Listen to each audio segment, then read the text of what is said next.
شروع اللہ کا نام لے کر جو بڑا مہربان نہایت رحم والا ہے۔ سچ مچ ہونے والی، وہ سچ مچ ہونے والی کیا ہے؟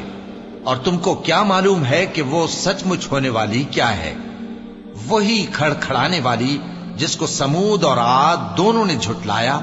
سو سمود تو زبردست زلزلے سے ہلاک کر دیے گئے، رہے عاد تو ان کو نہایت زوردار آندھی سے تباہ کر دیا گیا۔ اللہ نے اس کو 7 رات اور 8 دن ان پر چلائے رکھا۔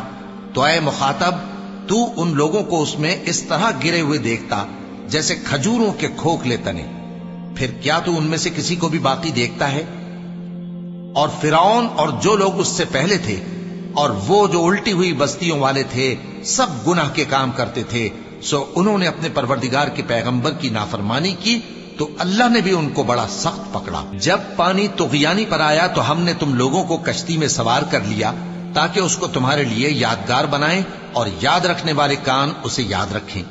پھر جب سور میں ایک بار پھونک مار دی جائے گی اور زمین اور پہاڑ دونوں اٹھا لیے جائیں گے، پھر ایک بار ہی توڑ پھوڑ کر برابر کر دیے جائیں گے، تو اس روز ہو پڑنے والی یعنی قیامت ہو پڑے گی، اور آسمان پھٹ جائے گا تو وہ اس دن کمزور ہوگا، اور فرشتے اس کے کناروں پر ہوں گے، اور تمہارے پروردگار کے عرش کو اس روز 8 فرشتے اپنے اوپر اٹھائے ہوں گے۔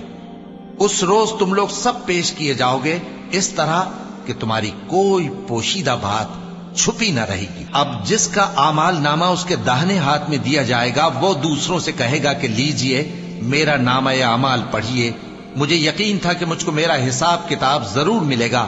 پس وہ شخص من مانے عیش میں ہوگا، یعنی اونچے باغ میں جس کے میوے جھکے ہوئے ہوں گے۔ ان سے کہا جائے گا کہ جو اعمال تم ایام گزشتہ میں آگے بھیج چکے ہو، ان کے عوض مزے سے کھاؤ اور پیو۔ اور جس کا نامہ اعمال اس کے بائیں ہاتھ میں دیا جائے گا تو وہ کہے گا اے کاش مجھ کو میرا اعمال نامہ نہ دیا جاتا اور مجھے معلوم نہ ہوتا کہ میرا حساب کیا ہے۔ اے کاش موت میرا کام تمام کر چکی ہوتی، آج میرا مال میرے کچھ بھی کام نہ آیا، مجھ سے میرا اقتدار جاتا رہا۔ حکم ہوگا کہ اسے پکڑ لو، اب اسے طوق پہنا دو، پھر دوزخ کی آگ میں اسے جھونک دو، پھر زنجیر سے جس کی لمبائی 70 گز ہے جکڑ دو۔ یہ نہ تو اللہ عظمت والے پر ایمان لاتا تھا اور نہ فقیر کے کھانا کھلانے کی ترغیب دیتا تھا، سو آج اس کا بھی یہاں کوئی دوست نہیں اور نہ اس کے لیے کوئی کھانا ہے سوائے زخموں کے دھون کے، جس کو گناہگاروں کے سوا کوئی نہیں کھائے گا۔ سو میں ان چیزوں کی قسم کھاتا ہوں جو تم کو نظر آتی ہیں اور ان کی جو تمہیں نظر نہیں آتی، کہ یہ قرآن ایک معزز فرشتے کا پہنچایا ہوا کلام ہے، اور یہ کسی شاعر کا کلام نہیں، مگر تم لوگ بہت ہی کم ایمان لاتے ہو، اور نہ کسی کاہن کا قول ہے، لیکن تم لوگ بہت ہی کم غور و فکر کرتے ہو۔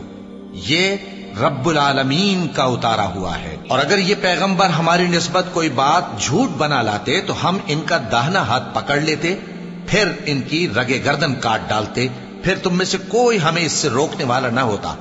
اور یہ کتاب تو پرہیزگاروں کے لیے نصیحت ہے، اور ہم جانتے ہیں کہ تم میں سے بعض اس کو جھٹلانے والے ہیں، نیز یہ کافروں کے لیے موجب حسرت ہے، اور کچھ شک نہیں کہ یہ یقین کرنے کے لائق ہے۔